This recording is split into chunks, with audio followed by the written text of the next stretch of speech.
Hello dear students, welcome to my channel. आज हम chapter 2 first flight का करने वाले हैं। चैप्टर 2 है आपका Nelson Mandela long walk to freedom. इसका मीनिंग देख लीजिए क्या है। नेल्सन मंडेला तो आप सभी जानते होंगे। सबसे पहले ब्लैक प्रेसिडेंट जो हैं वो कौन बने थे? नेल्सन मंडेला बने थे और उन्होंने बहुत ज़्यादा स्ट्रगल भी किया था। ठीक है, चैप्टर का नाम है long walk to freedom.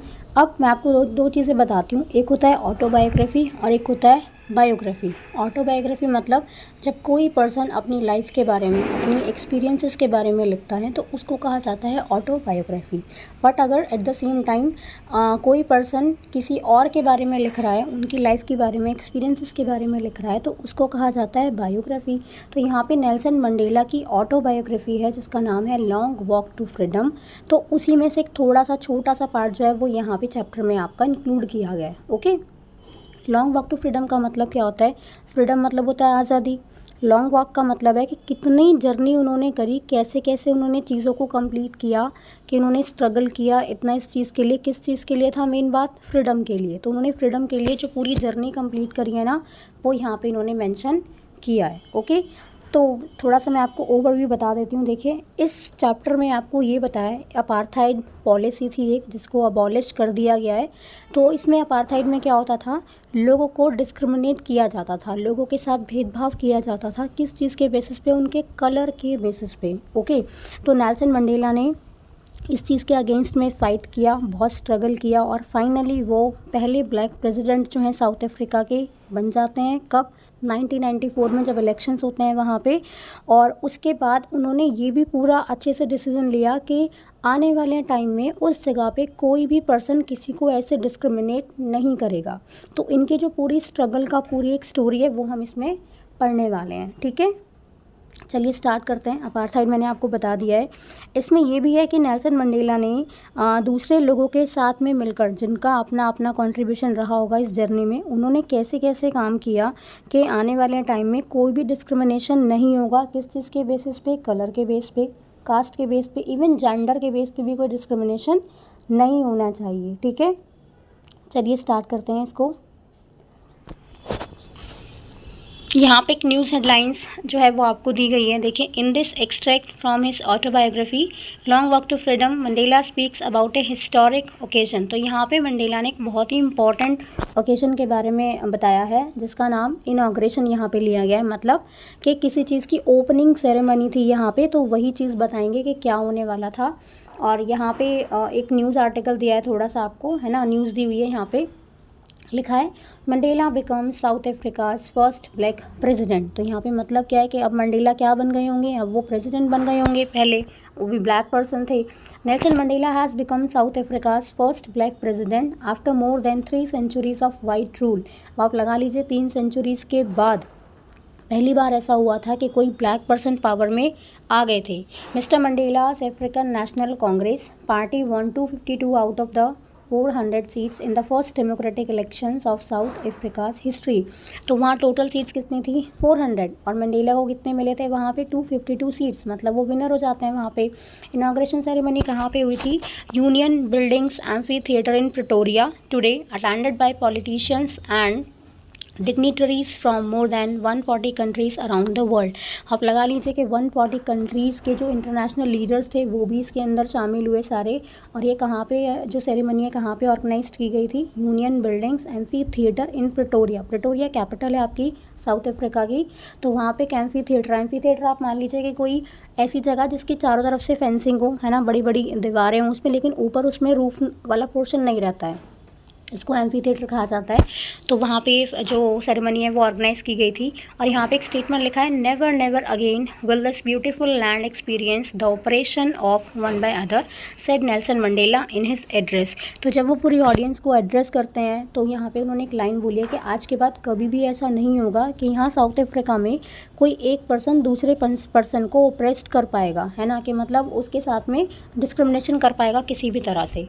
Jubilant scenes on the street of Pretoria followed by the ceremony with blacks lights and colour celebrating together. यहाँ पे सारे लोग बहुत खुश थे, बिल्कुल एनर्जेटिक तरीके से इन्होंने इस फंक्शन को पूरा अटेंड किया। प्रिटोरिया की गलियों में बिल्कुल सारे लोग एनर्जी के साथ में अपने जो ये फंक्शन था उसको सेलिब्रेट कर रहे थे। यहाँ पे ब्लैक लोग भी थे, वाइट भी थे, इवन जो दूसरे कलर के लोग थे वो सब यहाँ पे भी थे। इन द मतलब कॉम्प्लेक्शन अलग अलग होते हैं ना, सारे कॉम्प्लेक्शंस के लोग यहाँ पे थे। More than 1 lakh South African man, women and children of all races sang and danced with joy. सारे लोग थे यहाँ पे, मैन वुमेन चिल्ड्रन, अलग अलग रेसेस के सारे लोगों ने क्या किया, सबने साथ में गाया और सबने साथ में यहाँ पे डांस जो था वो किया और इस फंक्शन को पूरा अच्छे से एंजॉय किया। राइट, यहाँ पे एक्टिविटी दी है। एक्टिविटी में कुछ टर्म्स ए कॉलम में लिखी हैं, कुछ टर्म्स बी कॉलम में लिखी हैं। तो ये जस्ट आपको देखना है कि कौन सा किसका वाला पार्ट है। तो चैप्टर स्टार्ट करते हैं। देखिए, 10th May dawn bright and clear. For the past few days I had been pleasantly besieged by dignitaries and the world leaders who were coming to pay their respect before the inauguration. The inauguration would be the largest gathering ever of international leaders on South African soil. अब यहाँ पे क्या बताया, 10th मई की बात बताई गई है। 10th मई की दिन की बात है। दिन बिल्कुल क्लियर था, एकदम ब्राइट था और कुछ दिनों से यहाँ पे मंडेला आए, मतलब मंडेला अपने बारे में यहाँ पे बोल रहे हैं। पिछले कुछ दिनों से यहाँ पे वो बहुत हैप्पीली, बहुत ही प्लीजेंटली सारे जो लोग हैं, अलग अलग कंट्रीज़ के जो लीडर्स हैं या जो भी डिग्निटरीज़ हैं, है ना, बिल्कुल हाईली रेपुटेटेड लोग हैं, वो इनसे मिलने के लिए आते होंगे यहाँ पे। तो बिसीज्ड का मतलब होता है घिरे रहना किसी चीज़ से। सारे लोग आके इनसे मिलते होंगे। क्यों आते हैं? इनाग्रेशन से पहले वो सारे लोग यहाँ पे अपना रेस्पेक्ट देने के लिए आते हैं मंडेला के पास। इनाग्रेशन जो है इस टाइम, अब वहाँ पे साउथ अफ्रीका में पहली बार ऐसा हो रहा था कि सारे इंटरनेशनल लीडर पहली बार इतनी बड़ी गैदरिंग कर रहे थे, मतलब इतने सारे लोग पहली बार इकट्ठा होने वाले थे एक साथ। नेक्स्ट पढ़ते हैं। The ceremonies took place in the lovely sandstone amphitheatre form by the Union Buildings in Pretoria. For decade this had been the seat of white supremacy, and now it was the site of a rainbow gathering of different colors and nations for the installation of South Africa's first democratic non-racial government. यहाँ पे क्या है देखिए, अब Pretoria में ceremonies कहाँ हुई? एक सैंडस्टोन एम्फी थिएटर था। Sandstone is a kind of rock, तो सैंडस्टोन एम्फी थिएटर था जहाँ पे ये सारी सेरेमनीज़ हुई थी और यूनियन बिल्डिंग्स के नाम से था प्रिटोरिया में।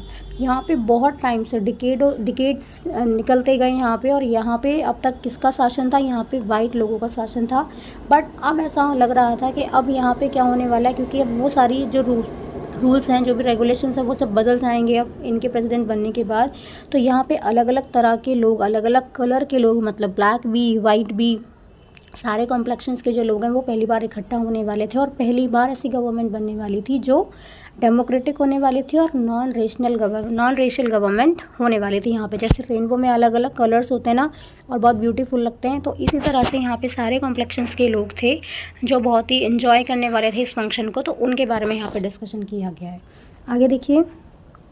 On that lovely autumn day, I was accompanied by my daughter Zinani. On the podium, Mr. De Klerk was first sworn in as second deputy president. Then Thabo Mbeki was sworn in as first deputy president. When it was my turn, I pledged to obey and uphold the constitution and to devote myself to the well-being of the republic and its people, to the assembled guests and the watching world, I said. अब यहाँ पे देखिए क्या है, यहाँ पे जो Mandela हैं, क्योंकि वो ही एड्रेस कर रहे हैं इस पूरी, और यहाँ पे जितने भी लोग इकट्ठा हैं पूरी ऑडियंस को, तो कहते हैं कि ऑटम का डे था और ये आई मतलब मंडेला के लिए यहाँ पे यूज़ किया गया है। तो मंडेला जो है वो अपनी बेटी के साथ में यहाँ पे आते हैं पोडियम पे, जहाँ पे सब लोग बोलते हैं, है ना, प्लेटफॉर्म एक तरह से, मतलब वहाँ पे मिस्टर डी क्लर्क जो थे उनको पहला सेकंड डिप्टी प्रेसिडेंट के लिए उनको शपथ दिलाई गई। उसके बाद नेक्स्ट टर्न आया थहाबो म्बेकी का, जिनको पहला डिप्टी प्रेसिडेंट बनाया गया, यहाँ पे उनको शपथ दिलाई गई। जब मंडेला की टर्न आती है ना, तो when it was my turn, Mandela कहते हैं कि जब उनकी टर्न आई तो उन्होंने क्या प्लेज लिया, उन्होंने क्या शपथ ली कि कॉन्स्टिट्यूशन में जो भी रूल्स हैं, कॉन्स्टिट्यूशन के अकॉर्डिंग जो भी रूल्स हैं उनको फॉलो करेंगे। और वो कहते हैं कि मैं अपने आप को पूरा फुल्ली डिवोट करूँगा लोगों के लिए, है ना, मतलब लोगों के साथ में, लोगों को कोई प्रॉब्लम नहीं आएगी, लोगों की भलाई के लिए अपने आप को पूरा डिवोट करने के लिए उन्हें यहाँ पे शपथ ली। और उन्होंने जितने भी वहाँ पे सारे गेस्ट जो असेंबल्ड थे और जितने भी लोग वहाँ पे आए थे उस सेरेमनी को अटेंड करने के लिए, उन्होंने उन सबको एड्रेस करते हुए कहा, आई सेड, मंडेला क्या कहते हैं देखिए, today all of us do by our presence here confer glory and hope to newborn liberty out of the experience of an extraordinary human disaster that lasted too long, must be born a society of which all humanity will be proud. तो वो क्या कहते हैं कि आज हम सारे लोग यहाँ पे इकट्ठा हुए हैं और हमारे लिए जो लिबर्टी है वो बिल्कुल न्यू बॉर्न जैसी है एकदम, क्योंकि जस्ट अभी अभी उनको मिली है, अभी ये इलेक्शंस हुए हैं तभी उनको मिली है। तो कहते हैं कि बिल्कुल न्यूली बॉर्न हमारे लिए लिबर्टी है। और आज वो क्या कहते हैं, वो सारे लोगों को, जितने भी लोग हैं उन सबको एड्रेस करते हुए वो बोलते हैं कि हम इस स्वतंत्रता को जो हमें जस्ट अभी अभी मिली है उसको हम क्या प्रोवाइड करते हैं, हम उसको ग्लोरी है ना देते हैं, ग्लोरी देते हैं और होप देते हैं। ग्लोरी मतलब गौरव और होप मतलब आशा हम उनको प्रदान करते हैं। और बहुत लंबे टाइम से वहाँ पे क्या था कि वहाँ पे ह्यूमन डिज़ास्टर की बात की गई है। तो ह्यूमन डिज़ास्टर यहाँ पे किस चीज़ के लिए यूज़ किया गया है, वो अपार्थाइड वाली जो पॉलिसी है उसके लिए यहाँ पे यूज़ किया गया है। तो कहते हैं कि अब हमारे साथ ऐसा नहीं होगा और अब ऐसी सोसाइटी बनने जा रही थी जिसपे सारी ह्यूमैनिटी को क्या होना चाहिए, उनको मतलब प्राउड होगा आप, ठीक है, क्योंकि अब कोई भी डिस्क्रिमिनेशन वहाँ पे नहीं होने वाला था या वो लोग इस चीज़ को चेंज करने वाले थे। आगे पढ़ते हैं। We who were outlaws not so long ago have today been given the rare privilege to be host to the nations of the world on our own soil. We thank all of our distinguished international guests for having come to take possession with the people of our country of what is after all a common victory for justice, for peace, for human dignity. तो यहाँ पे बताते हैं कि भी मतलब people of Africa, उनके बारे में बताया गया है कि अब तक उनको क्या रखा गया था, आउटलॉज। आउटलॉज समझते हैं कि किसी के साथ बहुत ज़्यादा भेदभाव करना, उनको बिल्कुल अलग कर देना, उनके साथ में जो दूसरे कंट्रीज़ हैं उन्होंने अपने रिलेशन ख़त्म कर लिए होंगे, कोई कांटेक्ट नहीं रखना, इस तरह से। तो कहते हैं कि आज हमें इतना रेयर प्रिविलेज है ना, इतना विशेष अधिकार हमें दिया गया है कि आज हम अपनी ही कंट्री में हम क्या कर रहे हैं, होस्ट कर रहे हैं हम इस सेरेमनी को। और बाकी कंट्रीज़ के जो लीडर्स हैं वहाँ पे वो आए हैं हमें रेस्पेक्ट देने के लिए। तो वो थैंक यू बोलते हैं सारे इंटरनेशनल गेस्ट को जो यहाँ पे आते हैं, है ना, और अपनी कंट्री के लोगों को भी थैंक यू बोलते हैं, क्योंकि अब जो होने वाला था वो किस चीज़ के लिए था, वो विक्ट्री था, किस चीज़ के लिए, किस चीज़ की जीत थी, जस्टिस की थी, शांति के लिए था और स्पेशली ह्यूमन डिग्निटी के लिए था। मतलब जो ह्यूमन्स हैं सारे, जो जितने भी मनुष्य हैं, मानव हैं, उनकी गरिमा के लिए यहाँ पे फाइट जो थी वो अब जीतने वाले थे। ठीक है, आगे पढ़ते हैं। We have at last achieved our political emancipation. We pledge ourselves to liberate all our people from the continuing bondage of poverty, deprivation, suffering, gender and other discrimination. Never, never and never again shall it be that this beautiful land will again experience the oppression of one by another. The sun shall never set on so glorious a human achievement. Let freedom reign. God bless Africa. अब वो क्या कहते हैं, देखिए वो कहते हैं कि आज हमने बिल्कुल लास्ट में बिल्कुल अल्टीमेटली हमने क्या कर लिया है, हमने हमारी जो पॉलिटिकल राजनीतिज्ञ हमारी जो एमेंसिपेशन है, यानी कि हम बिल्कुल फ्रीडम मिल गया, हमें मुक्ति मिल गई है बिल्कुल। आज हम शपथ लेते हैं कि हम अपने आप से शपथ लेते हैं कि हम क्या करेंगे, हमारे जो भी लोग हैं, है ना, उनको गरीबी से, पोवर्टी से, किसी चीज़ की कोई कमी नहीं है, सफरिंग किसी भी तरह का कोई अब उनको दर्द पीड़ा कुछ भी नहीं है, जेंडर मेल फीमेल के अकॉर्डिंग कुछ भी डिफरेंसेस नहीं है, किसी भी तरह का कोई भी डिस्क्रिमिनेशन अब नहीं होने वाला है। तो हम शपथ लेते हैं कि हम इन सारे लोगों को इन सब चीज़ों से फ्री करते हैं बिल्कुल। आज के बाद कभी भी साउथ अफ्रीका पे ऐसा नहीं होगा। ब्यूटीफुल लैंड मतलब अफ्रीका के लिए यूज़ किया गया है कि यहाँ पे आज के बाद कोई भी पर्सन ये एक्सपीरियंस नहीं करेगा कि कोई एक पर्सन दूसरे पर्सन के साथ में क्या कर रहा है, डिस्क्रिमिनेशन कर रहा है, उसको अलग तरह से ट्रीट कर रहा है, बिल्कुल ऐसा कुछ भी नहीं होने वाला है। और ये जो क्योंकि सूरज जब निकलता है तो सब कहते हैं कि एक नई होप है सबके लिए, है ना। तो यहाँ पर क्या बताया गया है कि ये जो सनशाइन हो रहा है ना, ये कभी भी नहीं अब अस्त होगा, बिल्कुल कभी सेट नहीं होगा, क्योंकि यहाँ पे क्या हो गया था, यहाँ पे इतनी शानदार, इतनी जो है ग्लोरियस क्या हो गई थी, ह्यूमन अचीवमेंट हो गई थी उस जगह में, उस कंट्री में। तो वो क्या कहते हैं, लेट फ्रीडम रेन, मतलब कि फ्रीडम को रेन करने दो, फ्रीडम को अब शासन करने दो यहाँ पे। God bless Africa. तो ये वर्ड्स किसके हैं, ये वर्ड्स हैं आपके नेल्सन मंडेला के। ठीक है, तो उसके बाद एक बार जो क्वेश्चंस हैं ओरल कॉम्प्रहेंशन एक बार इनको चेक कर लेते हैं। ठीक है, उसके बाद फिर आगे का पार्ट कंप्लीट करेंगे। देखिए, where did the ceremonies take place. तो सेरेमनीज कहाँ पे थी, ये मैंने स्टार्टिंग में बता दिया था। ये यूनियन बिल्डिंग जो प्रेटोरिया की थी वहाँ पे ये सेरेमनीज हुई थी। Can you name any public building in India that are made of sandstone. तो इंडिया में बहुत सारी बिल्डिंग्स हैं, मॉन्यूमेंट्स हैं, बहुत सारे हिस्टोरिकल मॉन्यूमेंट्स हैं जो आपकी सैंडस्टोन से बने होते हैं, जैसे आपका रेड फोर्ट हो गया, है ना। तो इस तरह से आप एक दो बिल्डिंग्स के नाम लिख सकते हैं यहाँ पे। नेक्स्ट क्वेश्चन है आपका, can you say how 10th May is an autumn day in South Africa. आप कैसे कह सकते हैं कि 10th मई जो है वो ऑटम डे बताया गया है। तो अब साउथ अफ्रीका, हमारी जो पूरी हमारा जो अर्थ है उसको हमने दो पार्ट्स में डिवाइड किया गया है, एक नॉर्दर्न हेमिस्फीयर, एक सदर्न हेमिस्फीयर में। ठीक है, तो साउथ अफ्रीका हमारा कहाँ पे पड़ता है, ये सदर्न हेमिस्फीयर में पड़ता है। तो उस टाइम में भी शायद ऑटम सीज़न रहता होगा, तो उससे जस्ट आइडिया लगा लिया है कि ये ऑटम सीज़न था उस टाइम पे। क्वेश्चन नंबर नेक्स्ट देखते हैं। At the beginning of his speech, Mandela mentioned an extraordinary human disaster. What does he mean by this? What is the glorious human achievement he speaks of at the end? Starting में Mandela कहते हैं कि extraordinary disaster के बारे में, तो इसका क्या मतलब है। और दूसरा क्वेश्चन है कि कौन सा ह्यूमन अचीवमेंट इन्होंने कर लिया था, जिसके बारे में ये बात करते हैं लास्ट में। देखिए, जो एक्स्ट्रॉर्डिनरी ह्यूमन डिजास्टर की यहाँ पे बात की है मंडेला ने, वो किस चीज़ के बारे में बोला है। उन्होंने बोला है वो प्रैक्टिस या वो पॉलिसी अपार्थाइड की जो इतने टाइम से वहाँ पे चली आ रही थी, है ना। लोगों को डिस्क्रिमिनेट करते थे कलर के बेसिस पे कि ब्लैक लोग हैं तो उनको ऐसे ट्रीट करना। इवन उनके जो फंडामेंटल राइट्स थे उनसे भी उनको दूर रखा जाता था, और उनको बिल्कुल भी फ्रीडम अलाउ नहीं थी किसी भी तरह की। और मंडेला ने खुद अपनी इस चीज़ को करते हुए, इस फाइट को करते हुए उन्होंने भी बहुत स्ट्रगल जो है यहाँ पे वो करते हैं। नेक्स्ट क्वेश्चन था आपका इसमें कि what is the glorious human achievement. तो अब उन्होंने लास्ट में क्या अचीव कर लिया था, उन्होंने लास्ट में ये अचीवमेंट कर लिया था कि अब ब्लैक पर्सन जिसके साथ में लोग इतना डिस्क्रिमिनेशन करते थे, उस तरह के लोगों के साथ में अब उन्होंने क्या कर लिया है, इलेक्शंस वो जीत जाते हैं। इलेक्शन जीतने के बाद वहाँ के वो क्या बन गए हैं, प्रेसिडेंट बन गए हैं। तो यही उनके लिए अचीवमेंट था कि अब एक ब्लैक पर्सन यहाँ पे प्रेसिडेंट बन गए हैं, और जहाँ पे अब ब्लैक लोगों को इस तरह से कोई भी कंसिडर नहीं करेगा, मतलब कोई बुरी तरह से उनको ट्रीट नहीं करेगा या उनके साथ में कोई मिसबिहेव नहीं करेगा। नेक्स्ट क्वेश्चन है आपका, what does Mandela thank the international leaders for. तो वो इंटरनेशनल लीडर्स को थैंक यू क्यों बोलते हैं, तो वो मंडेला को बहुत अच्छा लगता है कि उन्हें इतने विशेष अधिकार दिए गए हैं वहाँ पे सारे लीडर्स को एड्रेस करने के लिए, सारा पूरी ऑडियंस को एड्रेस करने के लिए, जो अब तक उनको ऐसा कुछ भी नहीं मिला था। तो वो क्या करते हैं, और उनको अपने आप को आउटलॉस भी वो बताते हैं। तो वो इसीलिए यहाँ पे थैंक यू बोलते हैं कि सारे लोग यहाँ पे आए हैं और सारे लोगों ने इस असेंबली को या इस सेरेमनी को अटेंड किया है। तो वो क्या करने वाले थे, क्योंकि अब जो नेशन बनने वाला था अफ्रीका का, वो बिल्कुल कैसा था, डेमोक्रेटिक था, जहाँ पे नॉन रेशनल गवर्नमेंट जो है आपकी बनने वाली थी। नेक्स्ट है आपका, what ideals does he set out for the future of south Africa.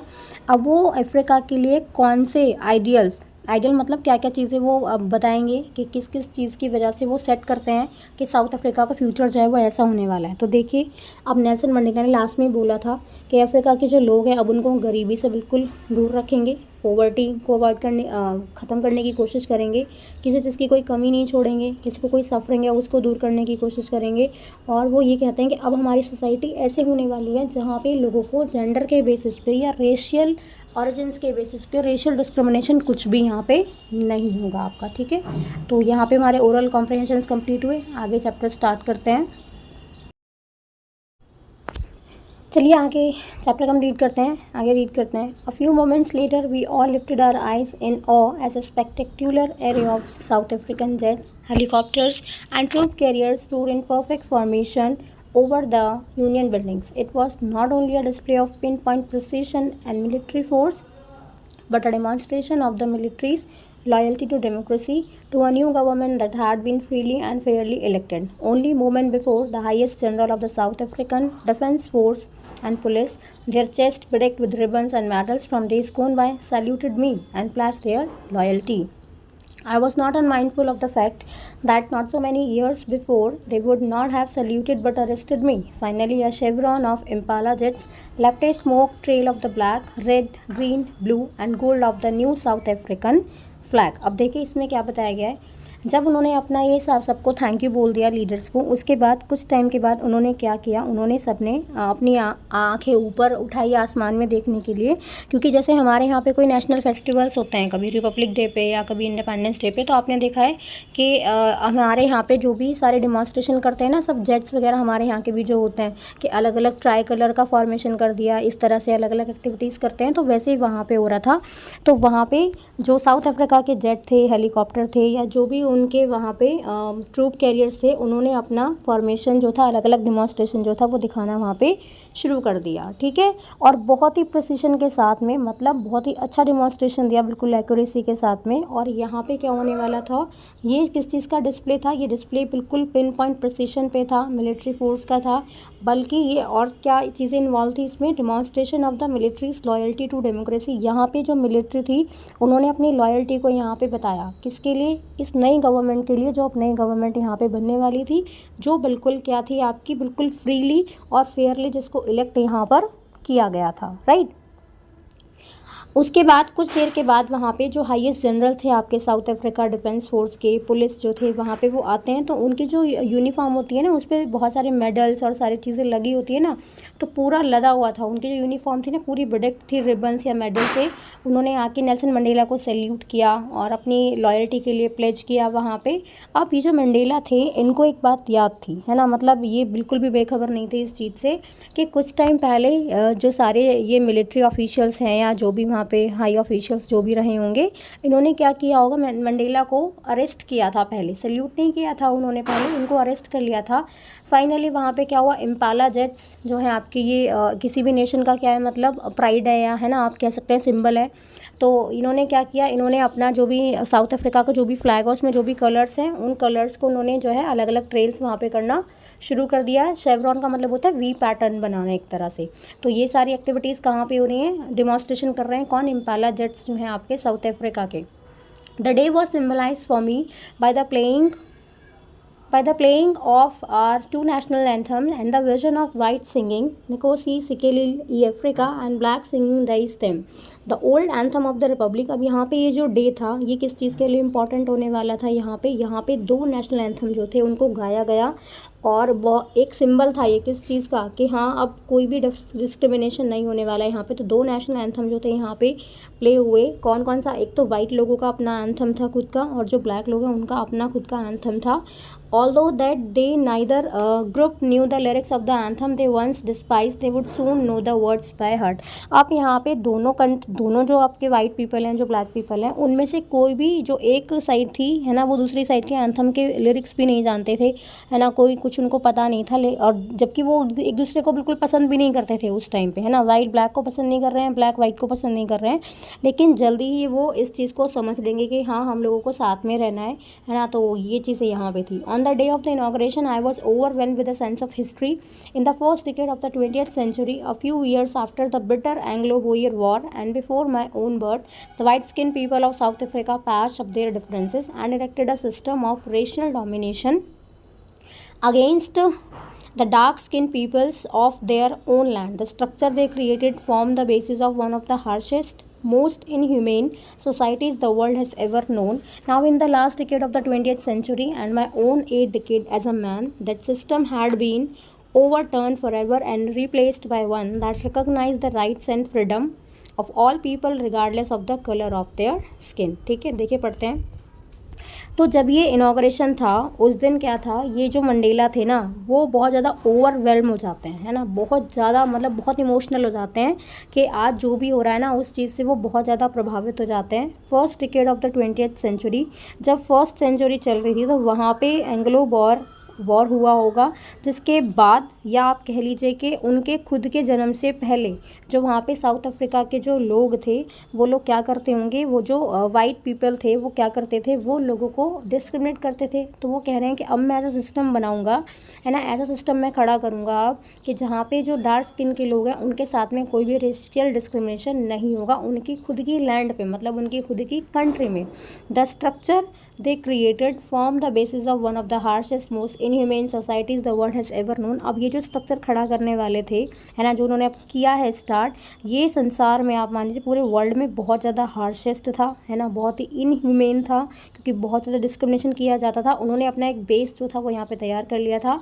Now in the last decade of the 20th century and my own 8th decade as a man, अब वो कह रहे हैं यहाँ पे कि कोई भी पर्सन जो वहाँ पे है उन्होंने अपने 20th सेंचुरी के लास्ट डिकेड में, बिल्कुल, है ना, और अपने खुद के 8th decade as a man, अपने आप को एज ए इंडिविजुअल वो यहाँ पे बता रहे हैं, that system had been overturn forever. ये सिस्टम जो था कौन सा, डिस्क्रिमिनेशन वाला, ये बिल्कुल बदल गया है अब, और किस चीज़ से रिप्लेस कर दिया गया है, ऐसे सिस्टम से रिप्लेस कर दिया है जहाँ पे सभी लोगों को, है ना, चाहे उनका कॉम्प्लेक्शन कुछ भी हो, उनके कलर के बेसिस पे उनके साथ में कोई भी भेदभाव नहीं करेगा। सब लोग उनको जानते हैं बिना उनके स्किन के कलर पे, बिना उनको किसी भी तरह के भेदभाव के, बिना ही उनको लोग अब जानने लगेंगे।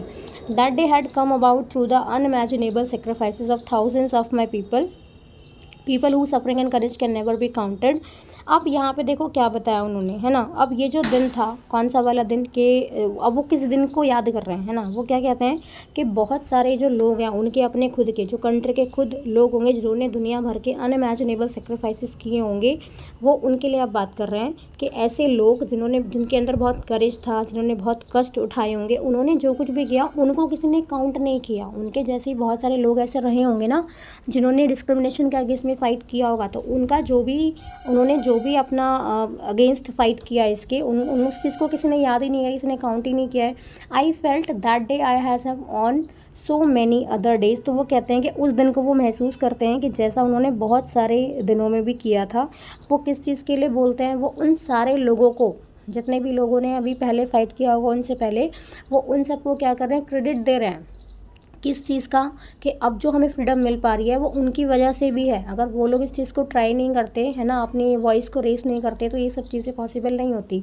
That long and noble line ended and now begin again with me. तो वो कहते हैं कि वो जो एक लंबी सी लाइन थी पूरी, वो ख़त्म हो गई है और मेरे साथ फिर दोबारा से शुरू हो गई, क्योंकि मैं अब ब्लैक प्रेसिडेंट बन गया हूँ, तो मुझे अब चीज़ों को चेंज करना होगा, जो ब्लैक पीपल हैं उनके लिए काम करना होगा। I was pain that I was not able to thank them. अब उनको बहुत बुरा लगता है ना, बहुत दुख होता है उनको, किस चीज़ के लिए, कि जिन लोगों ने इतना कॉन्ट्रीब्यूशन किया होगा यहाँ पे, उन्हें दुख था इस चीज़ का कि मैं उन्हें थैंक यू नहीं बोल सका कभी भी, है ना।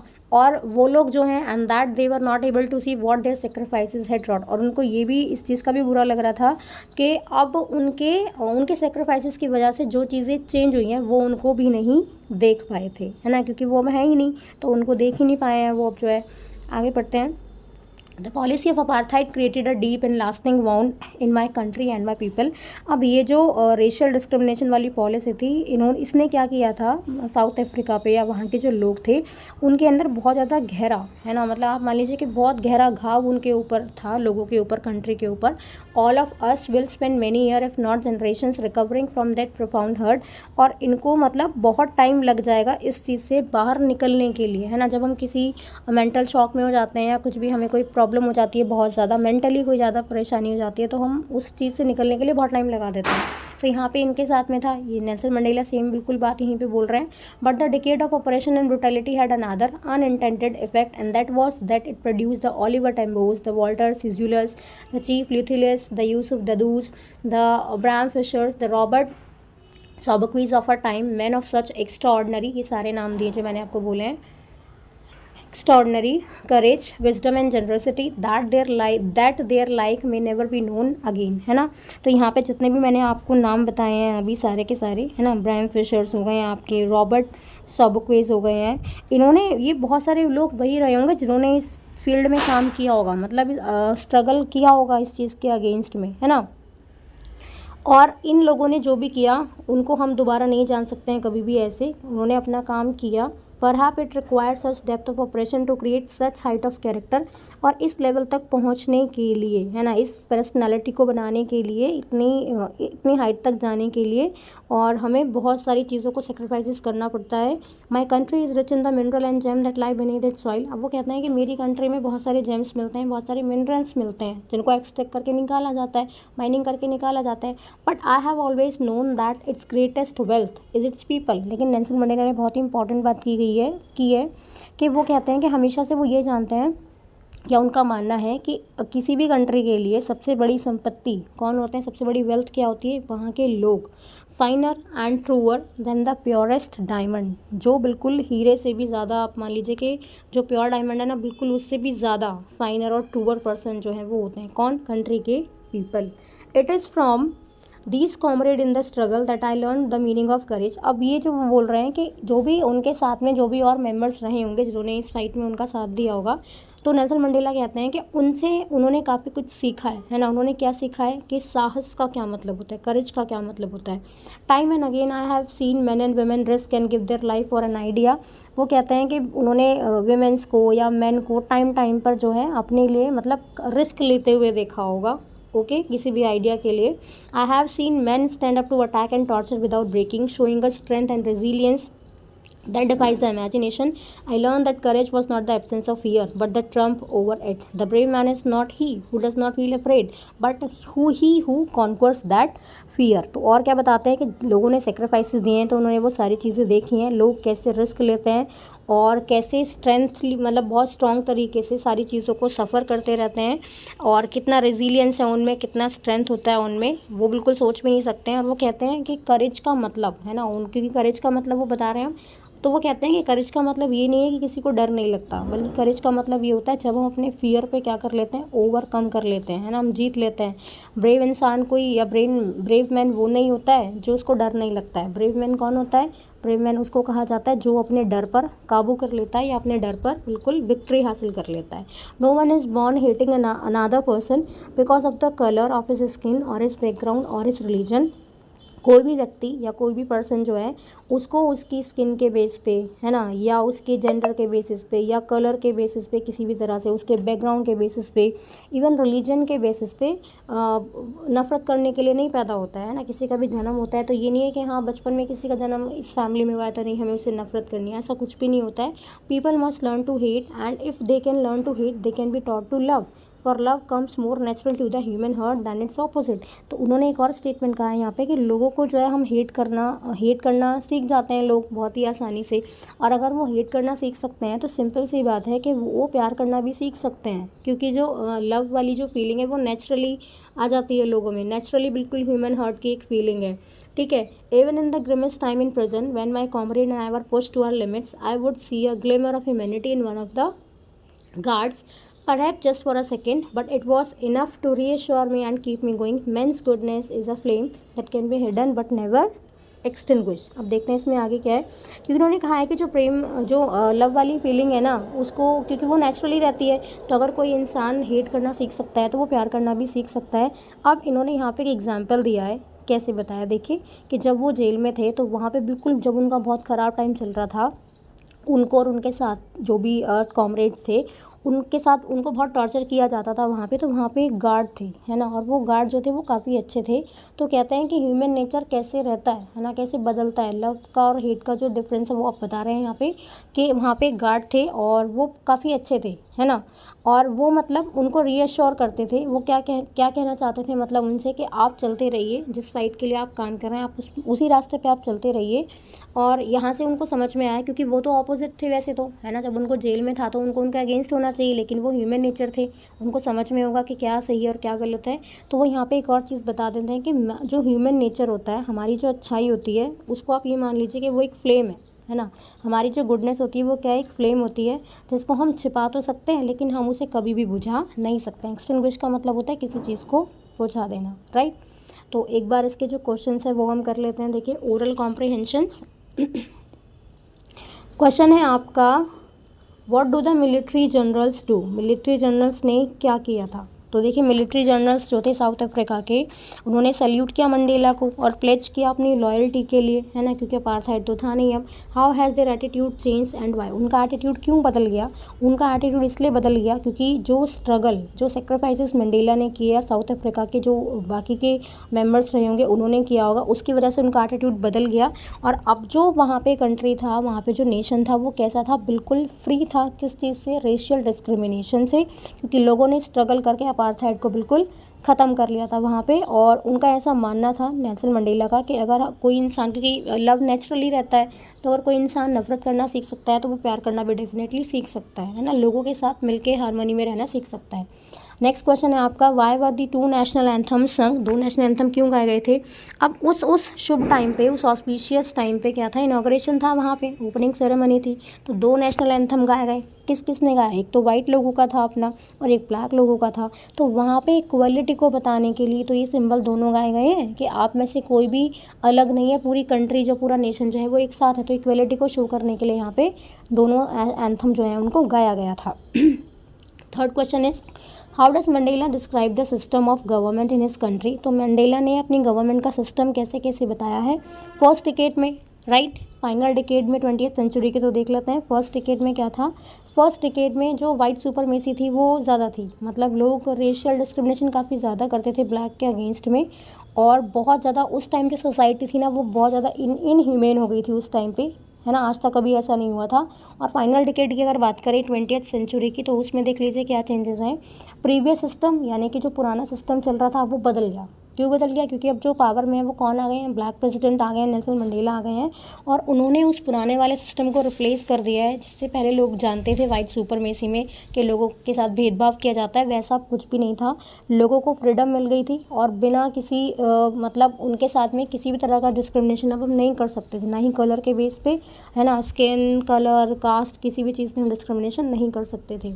नेक्स्ट है आपका number 4 question, what does courage mean to Mandela. Courage का क्या मतलब है मंडेला के लिए। तो मैंने आपको बताया कि मंडेला के लिए करेज का क्या मतलब था। वो कहते हैं कि उनके जो बाकी के कॉमरेड्स थे उनसे उन्होंने सीखा, है ना, करेज का मीनिंग। तो क्या था करेज का मीनिंग मंडेला के लिए, कि ये नहीं है कि हमारे अंदर डर नहीं है, बट उनका क्या मतलब था कि ओवरकम कर लेना फियर को, है ना, कि अगर हम फियर को ओवरकम कर लेते हैं तो मतलब हम क्या हैं, करेजियस पर्सन हैं हम यहाँ पे। ओके, नेक्स्ट है आपका which does he think is natural to love or to hate. किस चीज़ को कहते हैं कि नेचुरल है लव करना या हेट करना। तो मंडेला के लिए लव कम्स मोर नेचुरली, है ना, हेट से ज़्यादा। लेकिन वो ये भी कहते हैं अगर कोई इंसान प्यार करना सीख सकता है, नफरत करना सीख सकता है, तो डेफिनेटली वो प्यार करना भी सीख सकता है। तो यहाँ पे ये ओरल कॉम्प्रहेंशन फिनिश हो जाते हैं। आगे का चैप्टर जो है इसको कंटिन्यू करते हैं। देखिए, चलिए आगे स्टार्ट करते हैं। In life every man has twin obligations to his family, to his parents, to his wife and children, and he has an obligation to his people, his community, his country, in a civil and humane society each man is able to fulfill those obligations according to his own inclinations and abilities. But in a country like South Africa, it was almost impossible for a man of my birth and color to fulfill both of those obligations, right? In South Africa, a man of color who attempted to live as a human being was punished and isolated. In South Africa, a man who tried to fulfill his duty to his people was inevitably ripped from his family and his home and was forced to live a life apart, a twilight existence of secrecy and rebellion. I did not in the beginning choose to place my people above my family, but in attempting to serve my people, I found that I was prevented from fulfilling my obligations as a son, a brother, a father and a husband. देखिए इसमें क्या लिखा है, इसमें लिखा है कि life में कोई भी अगर ह्यूमन है, कोई भी पर्सन है, तो उसकी 2 ऑब्लिगेशन होते हैं, है ना, मतलब 2 उसकी मॉरल ड्यूटी जो है वो हो सकती हैं। पहली क्या हो सकती है, उसकी फैमिली के लिए हो सकती है। दूसरा उसकी कम्युनिटी के लिए हो सकती है, अपनी फैमिली के लिए, पेरेंट्स के लिए, वाइफ के लिए या बच्चों के लिए ऑब्लिगेशन होते हैं हमारे। और दूसरे ऑब्लिगेशन हो सकते हैं हमारी कम्युनिटी के लिए, हमारी कंट्री के लिए। हमारी सोसाइटी में कोई भी इंसान इन दोनों ऑब्लिगेशंस को पूरा कर सकता है नॉर्मल कंडीशंस में अपनी कैपेबिलिटीज़ के हिसाब से। बट ऐसी कंट्री साउथ अफ्रीका जैसी, वहाँ पे बिल्कुल इम्पॉसिबल था क्या, कि ऐसे लोग जो ब्लैक कलर के थे वो अपने इन दोनों ऑब्लिगेशंस को पूरा कर सकें। लगभग इम्पॉसिबल ही था जब तक ये इनके हाथ में ये डिस्क्रिमिनेशन वाली, जब तक इन्होंने इसको एलिमिनेट नहीं किया था तब तक तो पॉसिबल नहीं था बिल्कुल भी, है ना। तो वही चीज़ बता रहे हैं यहाँ पे। साउथ अफ्रीका में अगर कोई मैन ऐसा चाहता था कि वो अपने ऑब्लिगेशंस को पूरा करेगा, है ना, तो उसको पनिश किया जाता था, आइसोलेशन में उसको रखा जाता था। साउथ अफ्रीका में ऐसा कोई भी पर्सन जो कोशिश करता था अपनी ड्यूटीज़ को पूरा करने के लिए, अपनी जिम्मेदारियों को कंप्लीट करने के लिए, उसको उसकी फैमिली से अलग कर दिया जाता था और उसको फोर्स किया जाता था कि वो बिल्कुल अलग रहे, वहाँ पे बिल्कुल सीक्रेट तरीके से रहे। अब इन्होंने स्टार्टिंग में नेल्सन मंडेला आए, मतलब नेल्सन मंडेला स्टार्टिंग में वो बिल्कुल नहीं चाहते थे ऐसा कुछ भी करना। और स्टार्टिंग में उन्होंने क्या किया, अपने लोगों को जो है ऊपर नहीं रखा, मतलब प्रायोरिटी किसको दी, अपनी फैमिली को दी। लेकिन बाद में जब उन्होंने लोगों के लिए काम करना शुरू किया तब उनको समझ में आया कि अगर मैं किसी का बेटा, किसी का हस्बैंड, इस तरह से मतलब फैमिली रिलेशंस में अगर मैं ऐसे रहूँगा तो मैं इनके चलते अब जो है अपनी इन ऑब्लिगेशंस को पूरा नहीं कर पाऊँगा बिल्कुल भी, है ना, मुझे रिस्ट्रिक्ट करेंगे ये। I was not born with the hunger to be free, I was born free in every way that I could know, free to run in the fields near my mother's hut, free to swim in the clear stream that run through my village, free to roast mealies under the stars and ride the broad back of slow moving bulls. As long as I obey my father and abided by the custom of my tribe, I was not troubled by the laws of man or God. तो कहते हैं कि जब मेरा जन्म हुआ तब मुझे फ्रीडम के बारे में कुछ ऐसा नहीं था बिल्कुल भी कि मुझे फ्रीडम चाहिए, जब वो उनका जन्म हुआ तो किसी छोटे बच्चे को थोड़ी ना पता होता है कि वो फ्री है या नहीं है, या उस पर कोई रिस्ट्रिक्शंस लगी हुई हैं नहीं है। तो वो हर तरह से फ्री थे बिल्कुल, अपने हिसाब से उनको लगता था, जितना वो जानते थे उसके हिसाब से उनको यही लगता था कि हाँ मैं बिल्कुल फ्री हूँ, मेरे ऊपर किसी भी तरह का कोई रिस्ट्रिक्शंस नहीं है। उनके लिए क्या था फ्रीडम का मतलब, देखो उनके लिए फ्रीडम का मतलब था ऐसे अपनी मम्मी के, उनके जहाँ उनकी मम्मी थी रहते थे वहाँ पे, मतलब वो उनकी हट के पास में खेलना, खेतों में स्विम करना, वहाँ पे जो स्ट्रीम थी है ना उनके गांव में जो थी, और ऐसे खुले आसमान के नीचे अपना खाना पकाना जो भी वो बनाते होंगे, या फिर जो तुम्हारे बुल होते हैं उनकी राइड करना, मतलब उन पे बैठ के ऐसे घूमना है ना। तो उन्होंने क्या किया, एज लॉन्ग एज आई ओबे माई फादर, जब तक उन्होंने अपने पापा के जो भी कस्टम या उनके अपनी कम्युनिटी के हिसाब से जो भी कस्टम वगैरह रहे होंगे उनको वो फॉलो करते थे पहले, तो उनको किसी भी तरह की कोई प्रॉब्लम जो है वो नहीं आई कभी भी, क्योंकि उनको फ्रीडम के बारे में कुछ ऐसा पता ही नहीं था है ना, उन्होंने ऐसा कुछ सोचा भी नहीं था। तो स्टार्टिंग में उन्होंने ये सब चीज़ें करी, लेकिन उनको जब ये लगा कि मैं इन सब चीज़ों को पूरा नहीं कर पाऊँगा अगर मैं इस तरह से रहूँगा, अपनी फैमिली के कि इमोशनल थोड़ा हो जाऊँगा मैं, तो इन सब चीज़ों को मैं पूरा नहीं कर पाऊँगा है ना। तो उनको यही लगा कि भाई जब तक उन्होंने कस्टम्स को पूरा किया तब तक ठीक है, उनको इस तरह की कोई भी प्रॉब्लम नहीं हुई। इट वॉज ओनली व्हेन, कब उनको ये परेशानी हुई, देखो उनके साथ ये परेशानी तब हुई, it was only when I begin to learn that my boyhood freedom was an illusion. तो उनको तब ये जब समझ में आया कि मेरा जो ये बॉयहुड है या मेरा जो बचपन था, आप उसको मान लो कि वो एक भ्रम था, एक तरह का बिल्कुल क्या था मेरे लिए, इल्यूजन था है ना। When I discovered as a young man that my freedom had already been taken from me, जब वो थोड़े बड़े हुए समझदार हुए तब उनको पता चला कि उनकी फ्रीडम तो पहले ही छीनी जा चुकी है ना। That I begin to hunger for it, तब उनको इस चीज़ की हंगर हुई, मतलब है ना कि जब किसी इंसान को भूख लगती है उसे खाना नहीं मिलता है तो उसकी भूख बढ़ने लगती है, सेम इनके साथ में हुआ। जब तक उनको पता नहीं था कि हाँ मैं फ्री नहीं हूँ तब तक उन पर कोई असर नहीं था ऐसा। जब उनको पता चला उनको समझ में आया कि हम फ्री नहीं है, तब उनके मन में आइडियाज़ आए कि है ना कि मतलब अब ये फ्रीडम जो है हमें वो चाहिए। At first as a student I wanted freedom only for myself, जब वो एज ए स्टूडेंट थे तो फ्रीडम सिर्फ अपने लिए चाहते थे। The transitory freedom of being able to stay out at night, read what I please and go where I choose, मतलब रात में बाहर घूमना, ठीक है, या फिर जो है अपने दोस्तों के साथ ऐसे घूमना, जहाँ मैं जाना चाहूँ वहाँ पे मैं जो है मतलब जा सकता हूँ। Later as a young man in Johannesburg I yearn for the basic and honourable freedom of achieving my potential, of earning my keep, of marrying and having a family, the freedom not to be obstructed in a lawful life. तो जब वो student थे तब वो अपने लिए freedom चाहते थे, रात में बाहर जाना या घूमना जो उनको अच्छा लगे वो करना, अपनी मर्ज़ी के अकॉर्डिंग पढ़ाई करना है ना, अपनी नीड के हिसाब से अपनी इच्छा अनुसार कहीं भी जा सकते थे। बाद में जब वो जॉन्सबर्ग में एक यंग पीपल के रूप में है ना, यंग थे जब वो, तो उन्होंने क्या किया वहाँ पे कि मैं मतलब मेरे पास खुद का अर्निंग सोर्स हो, कोई फैमिली हो खुद की, और फ्रीडम हो मेरे पास पूरी तरह से। तो तब उनको ये सब चीज़ें समझ में आई ना, तो तब उनको लगा कि हाँ, जब उनको रियलाइज़ हुआ कि हाँ हमारे पास तो एक्चुअली में फ्रीडम ही नहीं है, तो ये सारी जो उनके जो भी इल्यूजन्स थे ना वो सब दूर हुए ठीक है।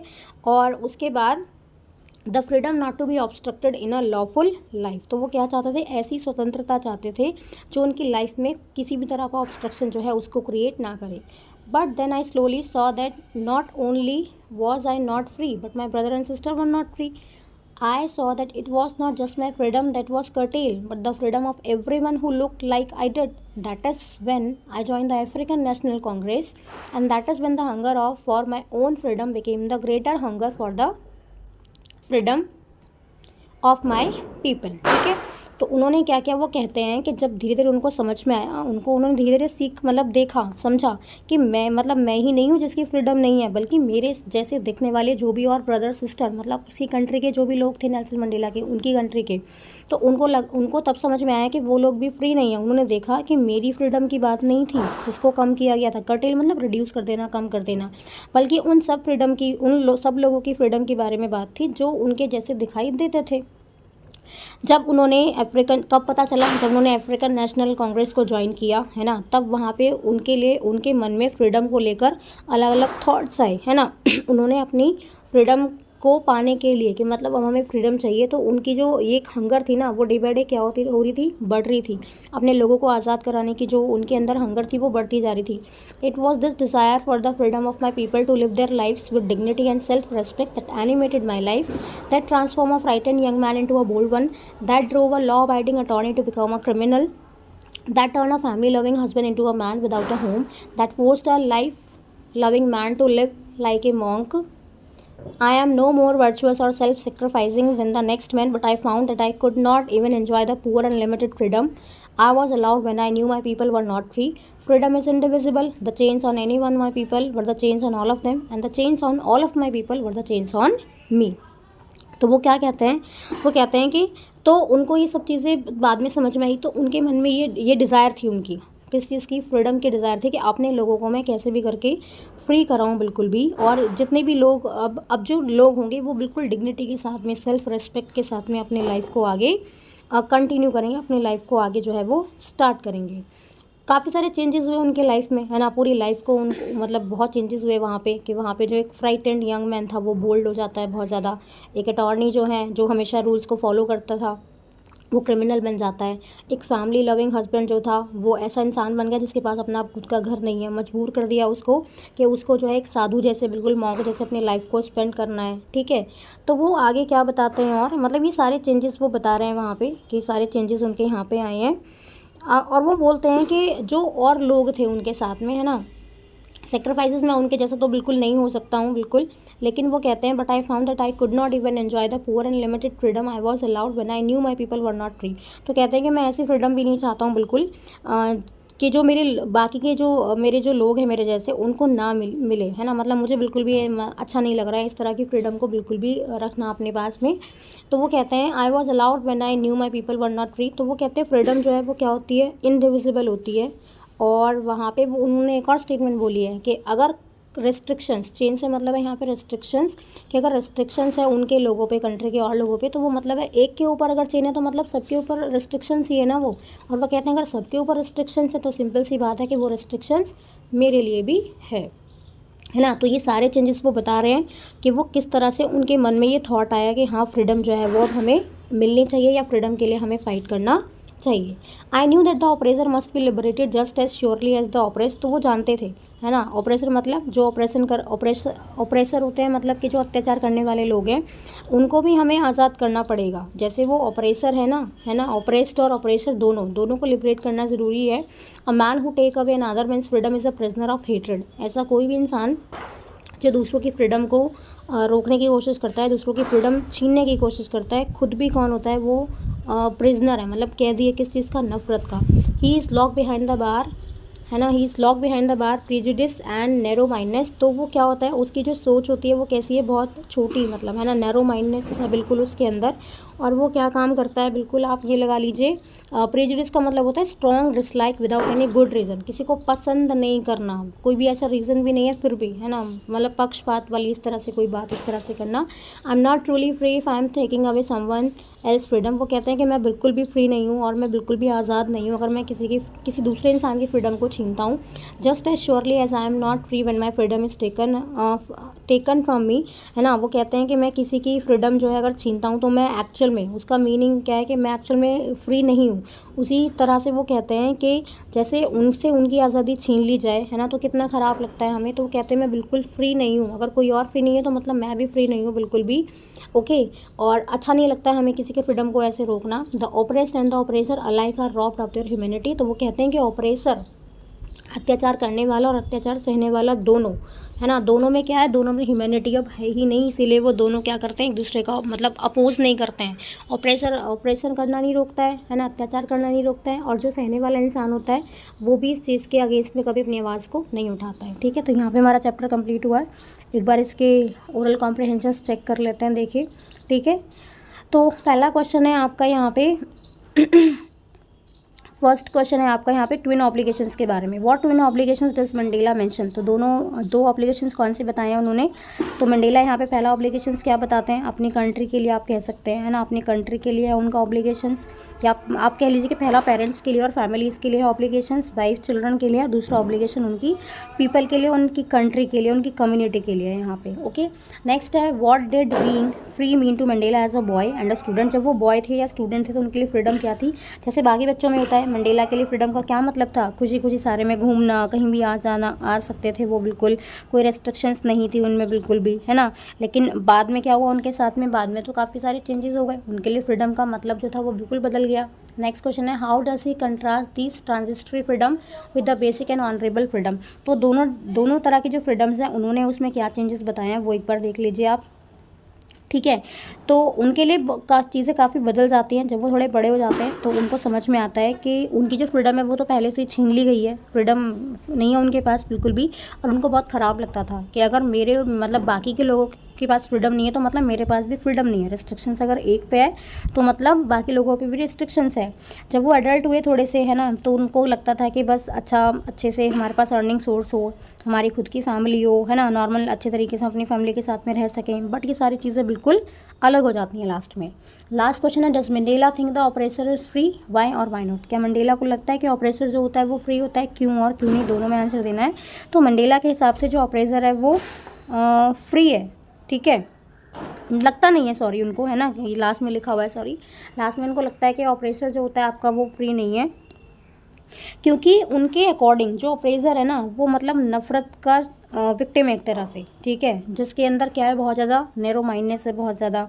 और उनको ऐसा भी लगता है कि ऑपरेसर और ऑपरेस्ड जो है ना उन दोनों के अंदर ही किस चीज़ की कमी है, ह्यूमैनिटी की कमी है दोनों के अंदर ही, क्योंकि एक अत्याचार करना छोड़ता नहीं है और दूसरा पर्सन जो है वो अत्याचार सहना नहीं छोड़ता है। ठीक है, तो यहाँ पे हमारा चैप्टर फिनिश हो जाता है बिल्कुल, और सारे ओरल कॉम्प्रहेंशन हमने कर लिए हैं। आई होप आपको वीडियो अच्छे से समझ में आ गया होगा।